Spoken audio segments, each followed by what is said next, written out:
ভয়ের সাথে আমরা সবাই পরিচিত, কষ্টও আমরা সবাই পেয়েছি। কখনো কখনো আমরা অসুস্থ হয়ে পড়ি, আর এমন সময় হলে মাতার মমতা, কখনো বাবার স্নেহ, কখনো বন্ধুদের পাশে থাকার অনুভূতি আমাদের রোগ নিরাময়ে সাহায্য করে। কখনো যদি আমরা নিরাশ হয়ে পড়ি, তখন যদি আমাদের কোনো আপনজন আমাদের দুটো ভালো কথা বলে, তখন আমাদের মনোবল বেড়ে যায়। ঠিক তেমন সংসারের এই রঙ্গমঞ্চে যদি আপনি পীড়িত অনুভব করেন, কিছু শুভ কথা আলোচনা করুন, কিছু স্তুতি গান করুন, কিছু মুহূর্তের জন্য হলেও নিজের ইষ্টদেবের কথা স্মরণ করুন আর প্রার্থনা করুন। সাহস বাড়বে, শক্তিও বৃদ্ধি পাবে এবং সামনে এগিয়ে চলার পথও দেখতে পাবেন। তখন এই মন প্রসন্ন হয়ে বলবে, রাধা রাধা। কখনো কখনো অন্ধকারের সাথে লড়াই করার জন্য আমরা প্রদীপ জ্বালাই। এতে প্রথমে সলতে রাখি, তারপর তেল ঢালি, তারপর আগুন জ্বেলে এটা প্রজ্বলিত করি। তারপর একটা সময় আসে যখন এই প্রদীপ নিভে যায়। কারণটা কি? কারণ কি এটা যে প্রদীপের প্রকাশমান হওয়ার ক্ষমতা সমাপ্ত হয়েছে? না, এই যে আগুন আমরা দেখতে পাচ্ছি, এই আগুনের জন্য যে শক্তির প্রয়োজন হয় তা আসে এই তেল থেকে। যদি এই তেল সমাপ্ত হয়ে যায়, তাহলে এই প্রকাশ তাও সমাপ্ত হয়ে যায়। আর আমাদের জীবনে এই তেল হলো আমাদের কর্ম, আর এই আগুন আর এর দ্বারা উৎপন্ন হওয়া প্রকাশ আমাদের ভাগ্য। যত আমাদের কর্ম ক্ষীণ হতে থাকবে, আমাদের ভাগ্য সৌভাগ্য কোথাও না কোথাও লুপ্ত হয়ে যাবে। যে উজ্জ্বল ভবিষ্যৎ আমরা চাইছি তা কখনো লাভ করতে পারবো না যদি কর্ম না করি। ঠিক যেমন তেল ছাড়া অগ্নি উৎপন্ন হয় না, তেমনি কর্ম ছাড়া সৌভাগ্য হয় না। আর যেমন কর্ম তেমন ভাগ্য। তাই সবসময় কর্ম করতে থাকুন, কর্ম করা থামাবেন না। আর আমার সাথে ভালোবেসে বলুন, রাধা রাধা। মানুষের জীবনে দুই ধরনের আবেগ থাকে যা চিরকাল তার সাথে বসবাস করে। প্রথম, স্বপ্ন। দ্বিতীয়, অজুহাত। মানুষ হাজার হাজার স্বপ্ন দেখতে পারে। আমাকে এই কাজ করতে হবে, আমাকে ওখানে ঘুরতে যেতে হবে, আমায় জীবনে এই অসম্ভব কাজ বাস্তবায়িত করে দেখাতে হবে, আদি ইত্যাদি। এবার ঠিক যেমন স্বপ্ন দেখেন, সেইভাবে অজুহাতও খুঁজে নিয়ে আসেন। আমি এই স্বপ্ন পূরণ করতে পারলাম না, কারণ আমাকে কেউ সাহায্যই করল না, কারণ আমি দুর্বল হয়ে পড়েছিলাম, কারণ আমার কাছে সময়ই ছিল না, আদি ইত্যাদি। এবার সাফল্য এবং অসফলতার মাঝখানে এই ধরনের সংঘর্ষ হতে থাকে। সাফল্য তখন লাভ করা সম্ভব যখন আপনার স্বপ্ন আপনার অজুহাতের থেকে অনেক বড় হয়, আর অসফলতা তখন পাবেন যখন আপনার অজুহাত আপনার স্বপ্নের থেকে অনেক বড় হয়। আপনি যদি সাফল্য লাভ করতে চান, তাহলে চেষ্টা করতে থাকুন, পরিশ্রম করুন। যদি অসফল হন, তাহলে ভয়ভীত হওয়ার কোনো প্রয়োজন নেই। নিজের ভুল বুঝুন, তাকে শুধরে নিন, আবার চেষ্টা করুন। কিন্তু যদি নিজের জীবনে অজুহাত নিয়ে আসেন, তখন স্বপ্ন কখনো পূরণ হবে না। আসুন আমার সাথে ভালোবেসে বলুন, রাধা রাধা। সময় আমরা কারোর নীরবতাকে তার দুর্বলতা ভেবে বসি। হতেই পারে সেই ব্যক্তি উত্তর দিতে চাইছেন না, হতে পারে অন্য কোনো কারণ আছে যা আমরা বুঝতেই পারছি না।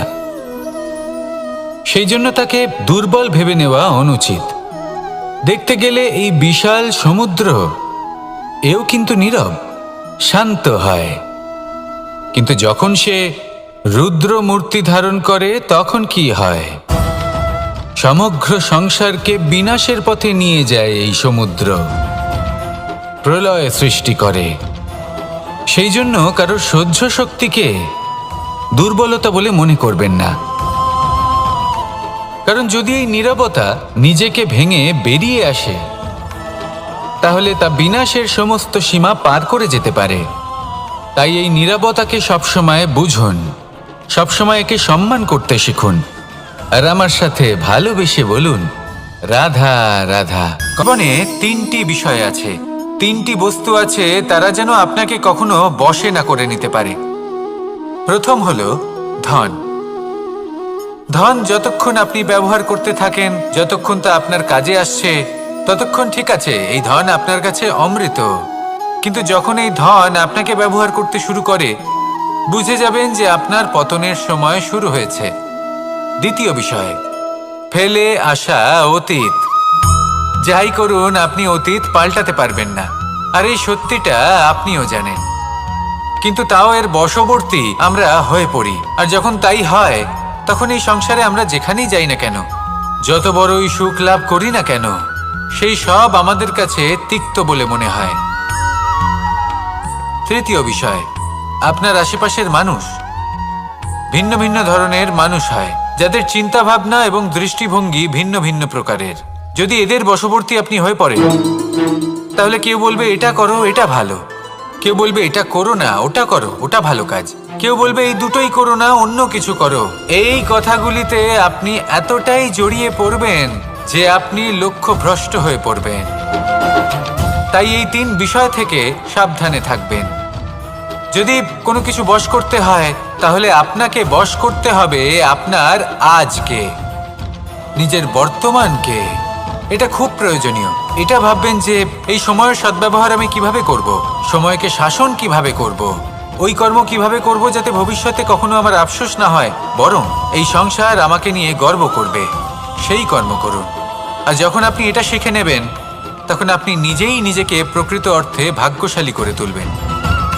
আসুন আমার সাথে ভালোবেসে বলুন, রাধা রাধা। অনেক কখনো কোনো চাতক পাখিকে দেখেছেন? কথায় আছে যে বছরে মাত্র একবার সে তার তৃষ্ণা মিটিয়ে থাকে, আর তাও আকাশে ভেসে থাকা মেঘের দ্বারা ঘটানো বৃষ্টির জলের ফোঁটা থেকে। আর কোথাও থেকে সে তার তৃষ্ণা পূরণ করে না। সারা বছর সে নিদারুণ গরম সহ্য করে, তীব্র শীতও সহ্য করে, শুধু এই আশা নিয়ে যে বছরে একবার অন্তত সেই মেঘের ঘন ঘটা হবে, বৃষ্টি হবে, আর সে তার তৃষ্ণা নিবারণ করবে। এটা আসলে কি? এটা আসলে বিশ্বাস। সেই বিশ্বাস যে বছরে একবার সেই মেঘ আসবে তৃষ্ণা নিবারণ করতে। যেমন দেখুন, একটা সূর্যমুখী ফুল সারা রাত অন্ধকারের সাথে যুদ্ধ করে, কারণ তার বিশ্বাস যে ভোরবেলায় সূর্য তাকে অবশ্যই দর্শন দেবেন। সেটাও বিশ্বাস ছিল যার উপর ভরসা করে মনু একটা নৌকা নিয়ে বেরিয়ে পড়েছিলেন এবং সমস্ত সৃষ্টিকে প্রলয়ের হাত থেকে বাঁচিয়েছিলেন। সেটাও ছিল ভালোবাসার প্রতি বিশ্বাস, যার উপর ভরসা করে বানর এবং ভাল্লুক সেনা নিয়ে শ্রীরাম আক্রমণ করেছিলেন সমস্ত বরদানপ্রাপ্ত অসুরগণ এবং রাক্ষসগণের লঙ্কায়, এবং জয় লাভ করেছিলেন। এই বিশ্বাসই হলো এই বিশ্বের আশা। বিশ্বাস রাখুন যে আপনি হলেন সর্বশ্রেষ্ঠ এবং শুধুই নিজের কর্ম করতে থাকুন। এই বিশ্বাসের আশাই আপনাকে প্রতি মুহূর্তে বল প্রদান করবে। এ হলো আমার বিশ্বাস। আসুন আর আমার সাথে ভালোবেসে বলুন, রাধা রাধা। যোগাসন। যোগাসনে আসন অত্যন্ত গুরুত্বপূর্ণ। এবার আমি বলবো সবথেকে শ্রেষ্ঠ আসন কোনটি। আশ্বাস। নিজেকে আশ্বস্ত করতে থাকুন যে আমি আছি, সব ঠিক হবে, যা হচ্ছে ভালোর জন্য হচ্ছে। এই আশ্বাস আপনাকে জীবনে এমন ধন্যাত্মক বিশ্বাস দেবে যে আপনি বড় বড় সমস্যার সমাধান করতে পারবেন। এবার যদি কথা বলি সবথেকে কঠিন সময়ের, তাহলে সেটা হলো বিচ্ছেদের। যা মা সীতাকে সহ্য করতে হয়েছে শ্রীরামের জন্য, রাধা কৃষ্ণকেও সহ্য করতে হয়েছে। যে ব্যক্তি বিচ্ছেদের সময় সঠিক পথে চলে এসেছে, সে জীবনে অনেক শ্রেষ্ঠ স্থানে অবশ্যই পৌঁছতে পারবে। এবার যদি কথা বলি সবথেকে জরুরি এবং গুরুত্বপূর্ণ সময়ের, তাহলে সেটা হলো সংযোগ। সকলকে সাহায্য করতে থাকুন। আপনি অন্যদের সাহায্য করে তাদের যত আনন্দ দিতে পারবেন, ততটাই আনন্দ আপনারও জীবনে অবশ্যই আসবে। আসুন আর আমার সাথে ভালোবেসে বলুন, রাধা রাধা। সংসারে সকলে উঁচুতে উঠতে চায়, কেউ নত হতে চায় না। সবাই এটা মনে করে যে নত হওয়ার অর্থ হলো তাদের আত্মসম্মান এবং অহংবোধের বিরুদ্ধাচরণ করা। তাদের মনে হয় যে যদি আমরা নত হই, সংসার আমাদের দুর্বল মনে করবে, তাদের শৌর্য এবং তাদের ব্যক্তিত্বের অপমান হবে। কিন্তু এটা কি সত্যি? প্রত্যেকবার নত হওয়ার অর্থ কি সম্মানহানি হওয়া? কখনোই নয়। আপনি নিজের জীবনকেই দেখে নিন। আপনার কোনো অমূল্য জিনিস যদি নিচে পড়ে যায় তাহলে তাকে কিভাবে তোলেন? সেই বস্তুকে তোলার জন্য আপনাকে নত হতেই হবে। আপনি বড়দের আশীর্বাদ কিভাবে লাভ করেন? আপনি নত হয়ে তবেই তাদের আশীর্বাদ লাভ করতে পারেন, তাই না? ভেবে দেখুন, আপনি একটা পথে হাঁটছেন। আপনি দেখতে চাইছেন যে আপনি সঠিক পথে হাঁটছেন কিনা, পায়ের নিচে কাঁটা পড়ে আছে কিনা। কিভাবে দেখবেন? আপনাকে সেই মাথা নত করেই দেখতে হবে। এর অর্থ কি? অর্থ খুব সহজ। প্রত্যেকবার নত হওয়া অনুচিত নয়, সেটা কোনোভাবেই সম্মানহানি নয়। পরিস্থিতি অনুসারে এবং যেখানে প্রয়োজন আপনি নত হতে শিখে গেলে আপনি অনেক কিছুই লাভ করতে পারবেন। লক্ষ্যে পৌঁছানো অত্যন্ত কঠিন হয়। গুণ, কেউ ভাবেন যে কেন এত কঠিন হয়? সেই জন্য প্রয়োজন এবং পরিস্থিতি অনুসারে নত হতে শিখুন। এতে অনুচিত কিছুই নেই। এই লক্ষ্য আত্মসম্মান কেন থাকা আমার কাছে অত্যন্ত চলে আসে প্রয়োজন, না? কিন্তু তা যেন কখনো অহংকারে পরিণত না হয়। এই বিষয়ে অবশ্যই নজর রাখবেন এবং আমার সাথে ভালোবেসে বলবেন, অসম্ভব রাধা রাধা। আমাদের জীবনে অনেক ধরনের ব্যক্তি এসে থাকেন। আপনি যে কেউ আমাদের সাথে থেকে যান, কেউ আমাদের থেকে দূরে চলে যান। সেই রোদ কেউ আপনাকে ভালো মানুষ প্রেরণা হন, যোগায় কেউ যে খারাপ আপনি মানুষ। এগোতে থাকুন। কিন্তু আমরা সবসময় সেই সময়টাকে নিয়ে দুঃখ প্রকাশ করি যখন আমাদের জীবনে কোনো খারাপ ব্যক্তি প্রবেশ যদি করেন। একটু ছায়া পেয়ে যান, তারা আমাদের খারাপ উনি অনুভূতি ওখানে দেন, বিশ্রাম দুঃখ দেন, কষ্ট দেন। আমরা সবাই তাকে ভালো মন্দ কথা বলি। গভীর নিদ্রায় সেখানে কেন? বিলীন হয়ে যায়। এমন বিভিন্ন ধরনের মানুষ, তাই খারাপ পরিশ্রমের মানুষ, ভালো করা মানুষ, রোদের থেকে সবার কখনো জীবনেই দূরে আসেন। পালাবেন না। জীবনে এবং শুধু সকলকেই সামনে একটা এগোতে থাকুন, অমূল্য শিক্ষা দৃঢ়তার দান করে সাথে। যান। আর লক্ষ্য সরল হোক, কঠিন এবার হোক বা আপনি অত্যাধিক নিজেই ভেবে কঠিন দেখুন, হোক, জীবনে যখন একটা কথা প্রথমবার মনে আপনি রাখবেন, আগুন স্পর্শ যে জীবনের করেছিলেন, লক্ষ্যে পৌঁছতে পেরেছে তখন আপনি একটা শিক্ষা সে লাভ লক্ষ্য করেছিলেন যে প্রাপ্তির আমাকে জন্য আগুনের থেকে আফসোস একটু দূরে কখনোই থাকতে করে হবে। না। তারপর আস্তে আস্তে আপনি শিখলেন যে রাধা, কিভাবে এই রাধা। আগুনকে নিয়ন্ত্রণে রাখতে হবে। ধৈর্য, তারপর আপনি শিখলেন এই ধৈর্য যে কি কিভাবে নিজের জীবনে তাকে প্রয়োগ কোনো করতে গুণ? হবে। কোনো তা অনুভূতি? সে অন্ধকারে কোনো প্রকাশ লাভ দৃষ্টিভঙ্গি? করার জন্য হোক বা খাবার বানানোর আমার জন্য। জন্য ধৈর্য এক সেইভাবে বাহন। কোনো খারাপ ব্যক্তি যখন আপনার জীবনে আসে কোনো শিক্ষা দিয়ে যায়, আপনি হয়তো তার প্রতি ভাবছেন, কৃতজ্ঞ এই কেমন থাকুন। বাহন? তার বিষয়ে বাহন খারাপ তো ভাবার ঘোড়া বা হতে খারাপ পারে, অনুভূতি নিয়ে থাকার কোনো প্রয়োজন হাতি নেই। হতে পারে, উটও হতে পারে। সেই কিন্তু শিক্ষা লাভ ধৈর্যকে করুন। বাহন বানানো মানে ইতিবাচক চলুন মনোভাব আপনাকে নিয়ে একটা জীবনে কথা সামনে বোঝাই। এগোতে থাকুন। পৃথিবীতে কেউ নেই এমন কোনো যিনি বাহন আপনাকে নেই বাধা যে দিতে তার পারে। আরোহীকে আছড়ে ফেলেন। আসুন আমার সাথে সেটা ভালোবেসে উট বলুন, হোক বা হাতি হোক রাধা বা ঘোড়া রাধা। হোক। অনেক চলতে সময় চলতে আমরা কখনো জীবনে নড়বড় অনেক করেই মানুষকে বসি। এমন বলতে শুনে থাকি তারপর সেই আরোহী পড়ে কারোর পায়, যে আমি অসফল তারপর হয়েছি পড়ে কারণ তার নিজের নজরে। আমার সময় ভালো যাচ্ছে কিন্তু না। ধৈর্যরূপী বাহন কখনো আমি এই কাউকে জিনিসটা ফেলে না। লাভ করতে চাইছিলাম কিন্তু কখনো করতে না। পারলাম না কারণ আমার না সময়টা সেই ভালো আরোহী যাচ্ছিল কারোর না। পায়ে পড়ে, আর না আমি তো আমার নিজের জীবনে নজরে। ওই মহান কাজটা কারণ করতে ধৈর্য- চাইছিলাম কিন্তু করতে ধৈর্য পারলাম না। আপনাকে বিবেক প্রদান কেন? করে। বিবেক আপনাকে কারণ আমার পরিকল্পনায় সময়টা সাহায্য ভালো করে। যাচ্ছিল আর না। পরিকল্পনা প্রদান করে কিন্তু যে আপনাকে মুহূর্তে শক্তি, ভালো সময় আমার আপনার জীবনে লক্ষ্যের দিকে আসবে অগ্রসর আমি হন। সব কিছু প্রাপ্ত করব। বুঝলেন? ধৈর্যকে সঙ্গে রাখুন। এমন প্রায় নিজেকে প্রত্যেকেই আরো বলে। ধৈর্যশীল করে তুলুন। আসুন একটা এই কথা বোঝা ধৈর্যের যায়। সাহায্যে একজন আরোহণ মালিকে করে দেখুন, সে প্রত্যেক দিন কিভাবে এই গাছের বাহন সেবা করে, আপনাকে তাকে আপনার জল গন্তব্যে দেয়, পৌঁছে তার দেবে। যত্ন আত্তি করে। কেন? রাধা, প্রত্যেক দিন রাধা। সেই গাছ ফল দেয় না। সংসারে এমন একটা ভ্রান্ত সঠিক ধারণা সময় রয়েছে এলে যে তবেই সবকিছু সেই গাছ ভাগ্যের ফল দ্বারা পাওয়া দেয়, যায়। কিন্তু প্রত্যেক দিন মালিক কিন্তু তার ভাগ্য, সেবা করে, প্রারব্ধ এ তো তাকে সকলের যত্ন জন্যই করে। সমান হয়। এটা তো শুধুমাত্র ব্যক্তির তখন উপরে করে না যখন নির্ভরশীল সেই হয়। গাছ ফল দিতে তার সক্ষম। আকাঙ্ক্ষার উপরে নির্ভরশীল আর হয়। যদি মালিক গাছের যত্ন বাসনার প্রতিদিন উপরে না করে নির্ভরশীল তাহলে হয়তো সেই গাছ স্বভাবের ফল উপরে দিতেই নির্ভরশীল পারবে না। হয়। যে উনি এটাই হলো সেটা আমাদের নিয়ে জন্য কি একটা করে। শিক্ষা। দেখুন এই প্রসাদ, যখন প্রসাদ সময় কিন্তু আমাদের জন্য সকলকেই অপেক্ষা দেওয়া করে না, হয়, তখন কিন্তু তা আপনি সময়ের গ্রহণ জন্য করবেন কেন অপেক্ষা কিভাবে, করছেন? সেটা ব্যক্তির উপরে নির্ভর করে। ভালো সময়ের জন্য অপেক্ষা করবেন না। আপনাকে এক ভালো এবং উদাহরণ শুভ দিই। কর্ম দ্বারা যেমন ভালো ধরুন সময়কে দুজন নিজের কাছে মানুষকে টেনে আমি আনুন। একটা করে মাটির ডেলা দিলাম। নিরন্তর কর্ম করুন, সেটা নিয়ে তারা কি পরিশ্রম করবেন? করতে থাকুন। শুভ একজন সময় মানুষ তার আপনা ছোট ছোট থেকেই ডেলা আপনার কাছে বানাবেন আসবে। আর পথযাত্রীদের আসুন উপরে আমার ছুঁড়ে সাথে মারবেন। ভালোবেসে বলুন, হাসি ঠাট্টা রাধা, করবেন, রাধা। তাদের বস্ত্র নোংরা করে জীবনে দেবেন, এমন কিছু সেটাতেই উনি কাজ আনন্দ রয়েছে পাবেন। যা আমাদের কখনোই অন্যদিকে করা উচিত দ্বিতীয় নয়। ব্যক্তি